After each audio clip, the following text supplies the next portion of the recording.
Hi everyone, I'm Rahmatullah. I am a graduate master student from University of Birmingham, majoring school improvement and educational leadership.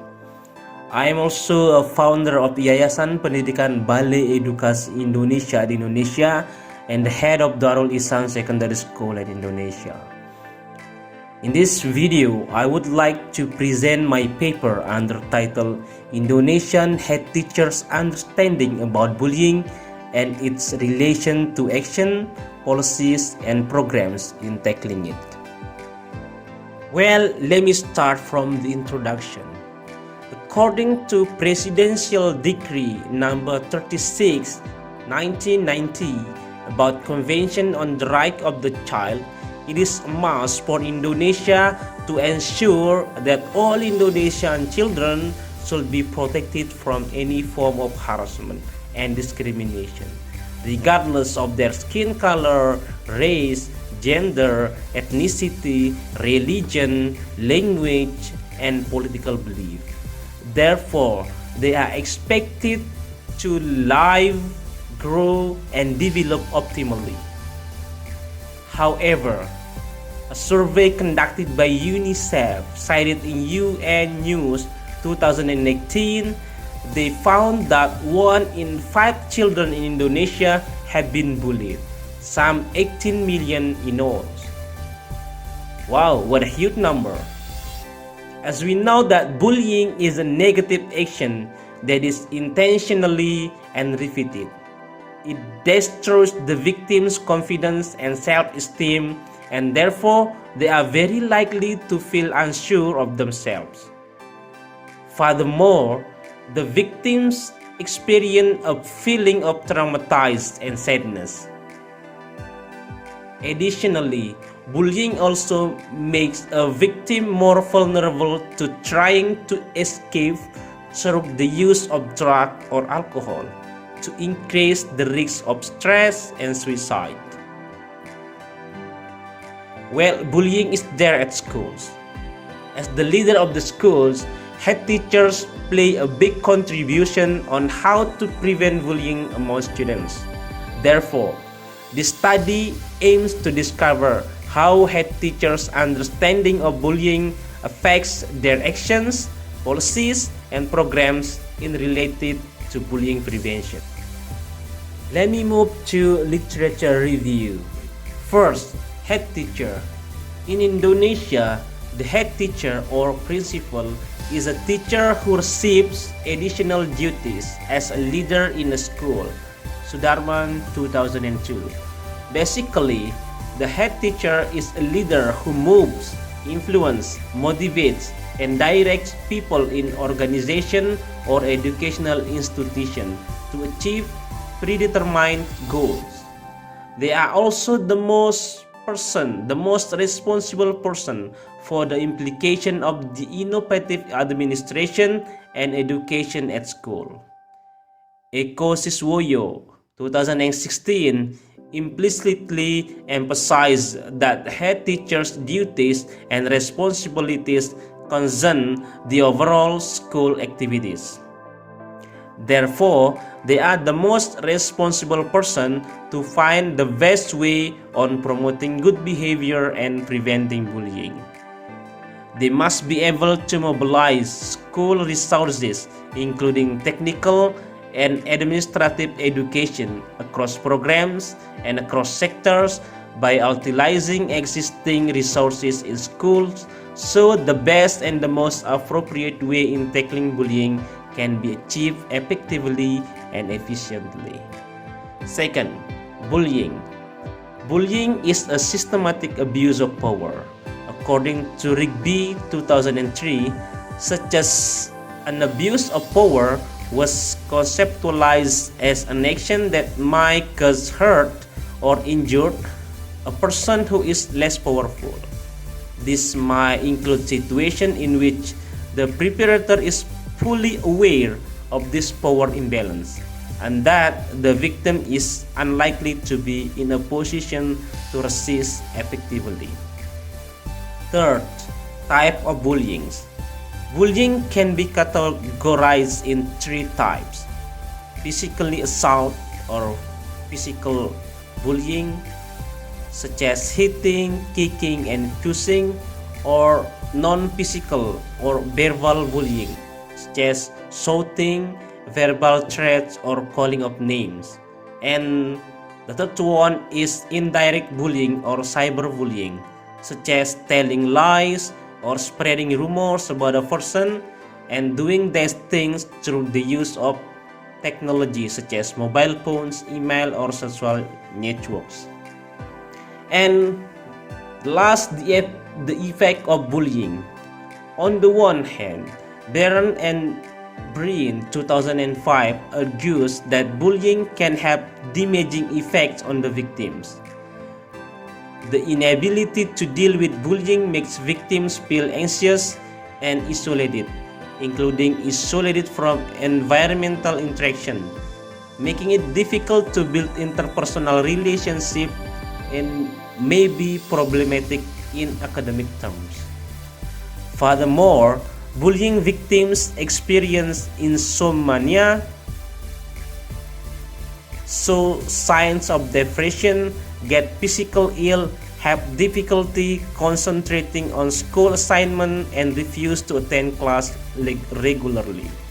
On the other hand, StopBullying.gov 2017 has warned school practitioners that the child who commits bullying is likely to portray risky conduct such as alcohol abuse, drug taking, involvement in fight. Next, research design. A qualitative research design was utilized to undertake this study. According to Merriam 2009, this type of method is used for obtaining in-depth knowledge of the issue in the case of the study. Furthermore, Merriam 2002 defines a case study as being an approach that seeks to intensively analyze a phenomenon or a social unit such as a community, individual, or institutions. Furthermore, semi-structured interviews was employed to collect the data. Barival and Weil 1994 believed that the semi-structured interview approach is well suited to explore the perception and views of respondents in respect of complex and potentially sensitive issues, enabling the probing for further information and the clarification of received answers. The last is the result and discussion. In this research, we found that the participant had not developed a decent understanding about bullying. 5 head teachers indicated that they didn't know what term bullying is, and therefore I have to give a brief explanation about bullying. So the participants started to realize that they have watched or heard bullying incidents that occurred in their schools, in televisions, newspapers, and social medias. Well, regarding to the form of bullying that emerged in this study, there appeared in 2 kinds of bullying, which are physical and verbal.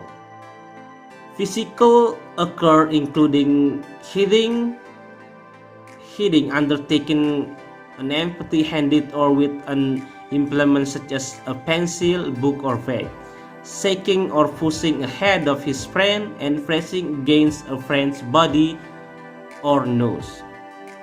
And verbal bullying appeared in form of entrapping friends while they are studying, making fun of body shapes such as calling his friends baduk or jenduk.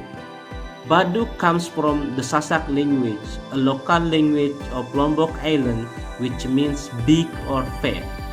And jenduk means runny nose. And finally, the last form of verbal bullying that emerged is the bully called their friends as name of their parents or guardians. And for the cyberbullying, there is no indication of cyberbullying appears in the sample participants. It is because the participants or the students in the school participants didn't have any access to mobile phone or internet. And next, the most common effect of bullying for victim was crying. The victims were becoming introverts and having low self-esteem.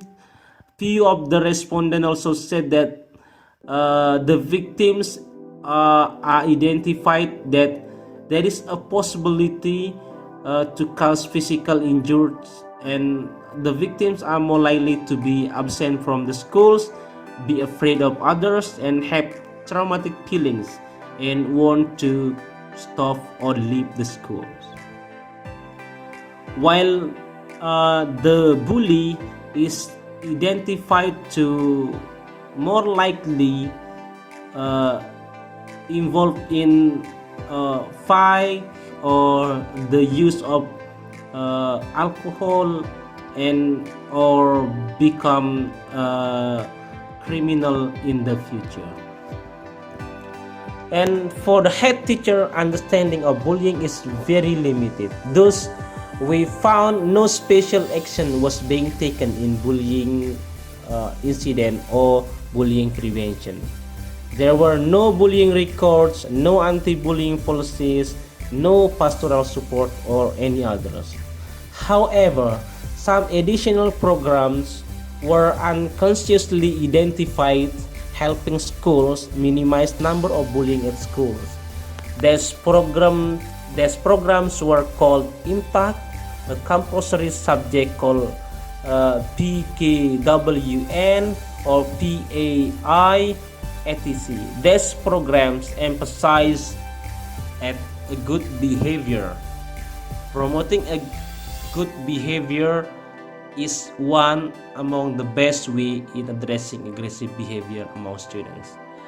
This answer why some crucial effects of bullying didn't appear in the sample schools. Finally, that's the end of my presentation on this video. I would like to say thank you so much for everyone who watch and listen my video. And if there is any question or comments related to my presentation, please leave your question or comments on the comment box under the video. And bye bye, see you on the next conference.